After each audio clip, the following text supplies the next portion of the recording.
Өз шығармашылығынан қазақтың қайсар қызы. Ләззат от, жаралған өр мінезбен, ел намысын қорғадың ержүрекпен. Желтоқсанда мойымас қайсар қызды ұмытпайды халқы да мәңгілікпен. Жастығыңды арнадың азаттыққа, өр тағдырға бетпе-бет қарадың да. Талай қызға үлгі боп өр рухпенен, тәуелсіздік сыйладың қазақ жұртқа. Халық жүрек төрінен орын алдың, ар намыстың ақ туын қолыңа алдың. Сен секілді батырдың биік рухы ұрпақтардың бойынан табылармын.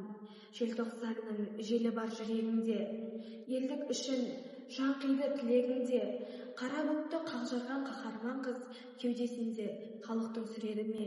Ләззат аты, тәуелсіз таңның нұры, бостандықтың жылынған жалғыз гүлі. Ұрпақ сені ұмытпас мәңгілікке, рухың ол өлмейтін ардың үні.